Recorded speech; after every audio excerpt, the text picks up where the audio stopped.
Hi, everyone. So this is me going over the assignment with you. I separated the two videos mainly so that I could keep my own stuff organized. So yeah, so I just want to let you know in that last slide, I pointed out intent, surface, and process. Those are how I'm going to organize all of your assignments throughout the semester. The reason why I believe in doing this is one, so that you know what to expect. Getting that regular pattern in there helps you out a little bit. And two, it basically breaks down the information in a way that you can understand what's being asked of you. There is actually going to be a fourth little category between intent, surface, and process, and that's background.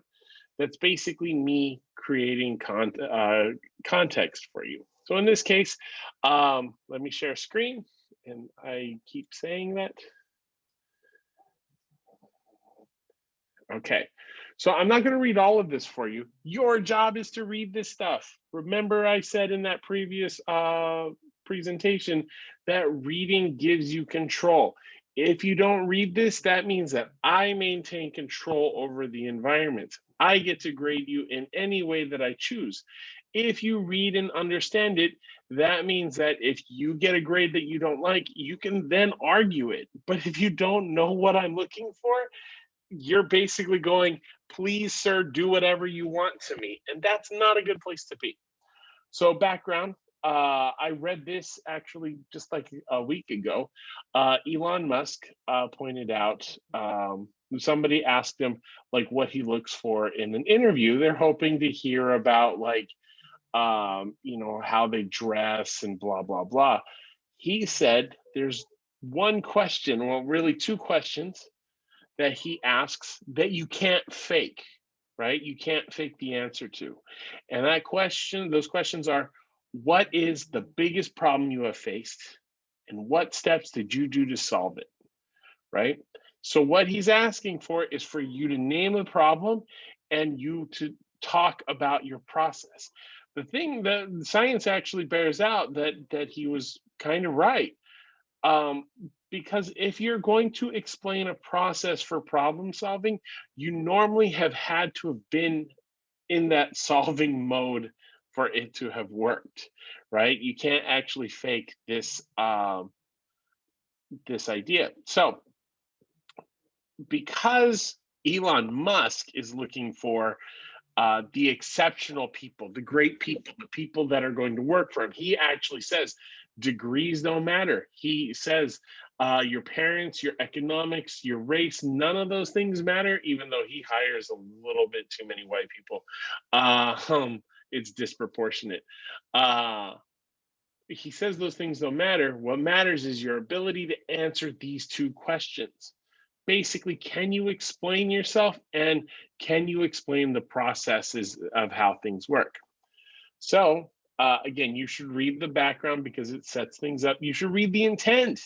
If you're going to skip stuff, you should probably, if you're going to skip, you can skip the background, you can skip the intent, but you can't skip the surface and you can't skip the process.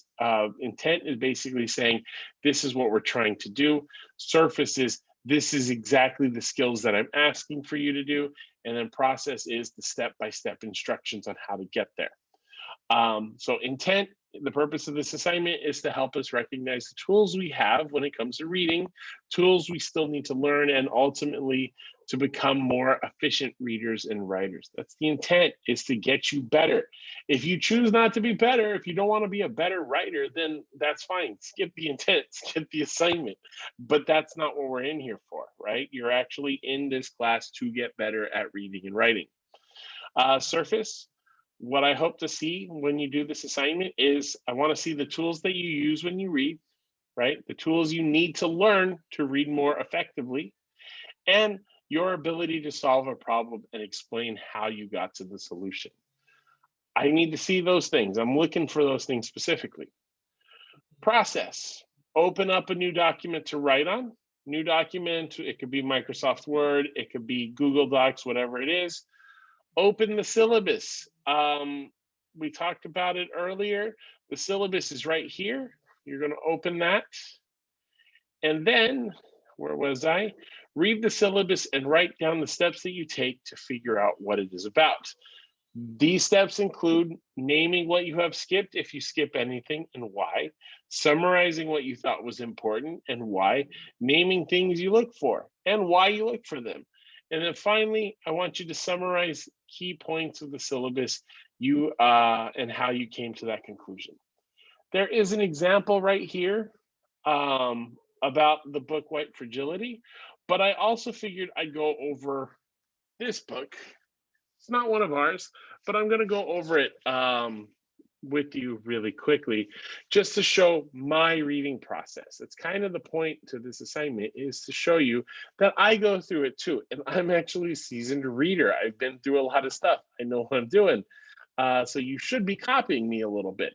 Oy, headphones keep wanting to fall out. Okay, so let's tackle this book.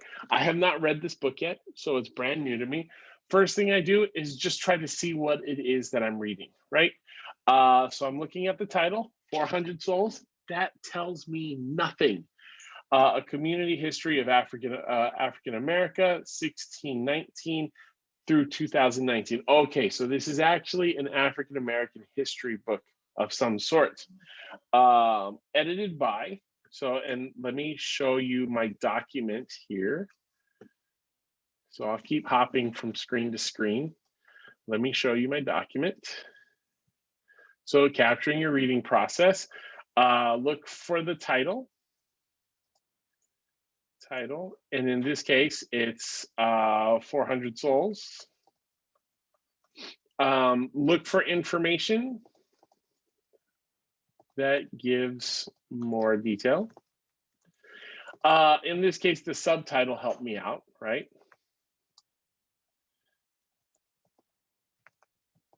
History.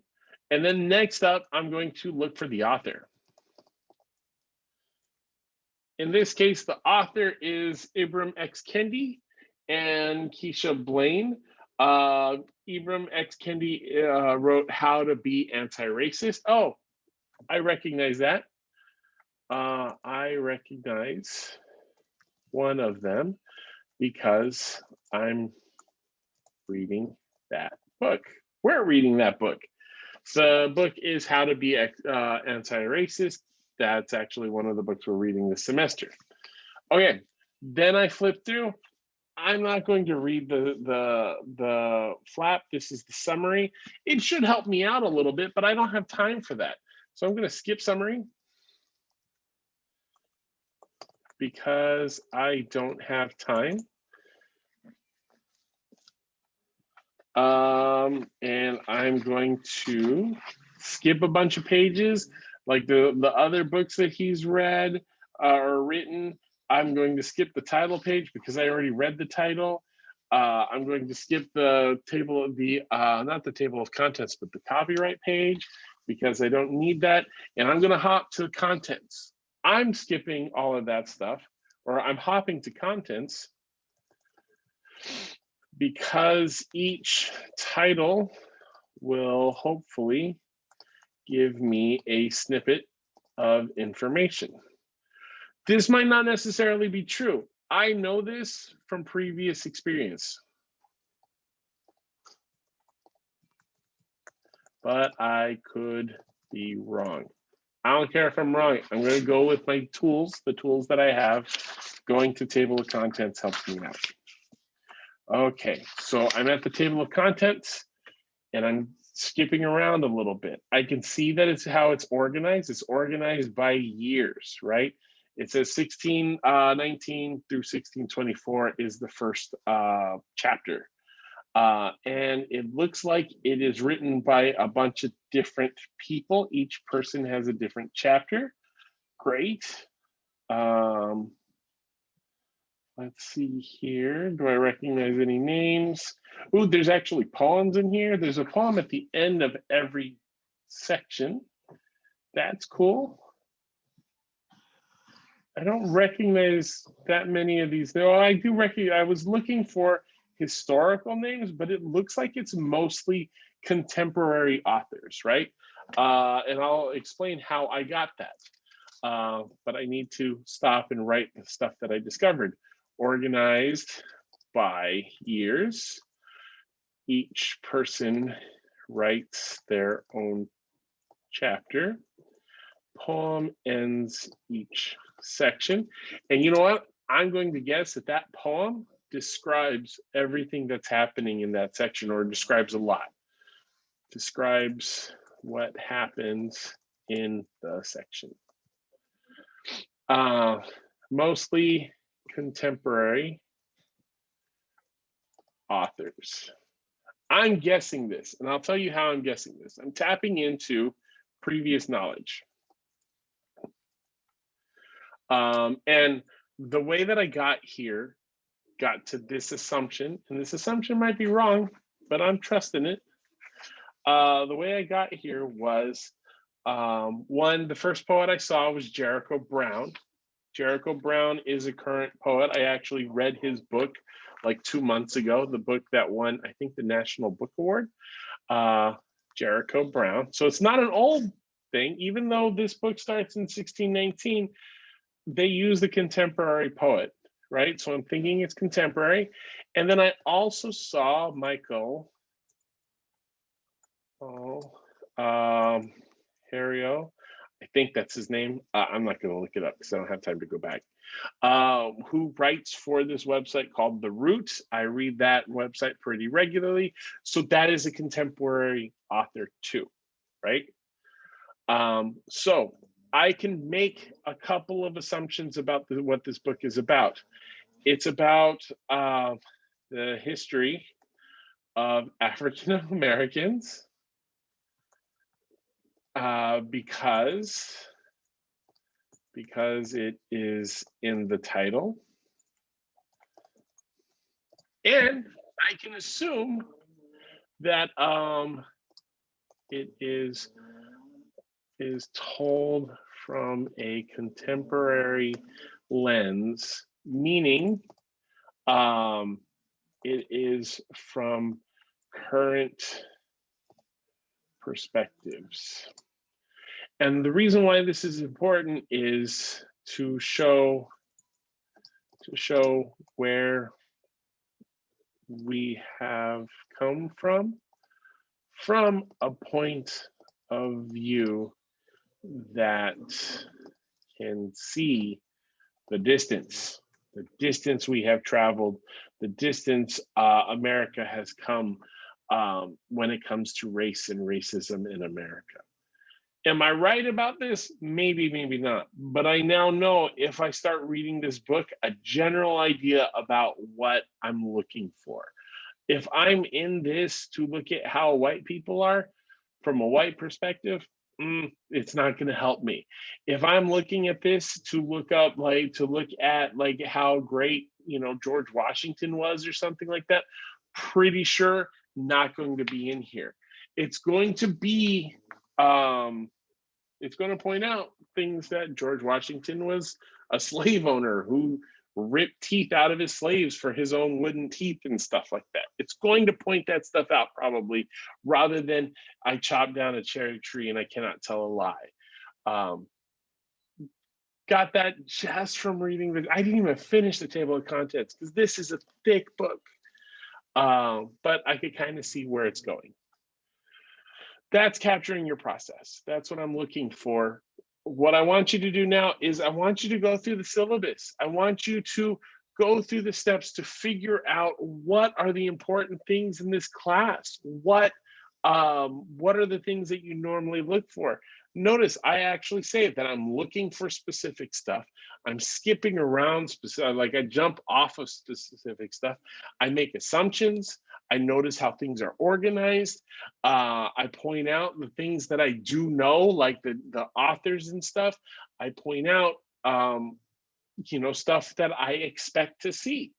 Those are the tools that we use when we write. Those are the things I need you to point out. When you write stuff, I need to see them, because if you don't have those tools, we need to learn them.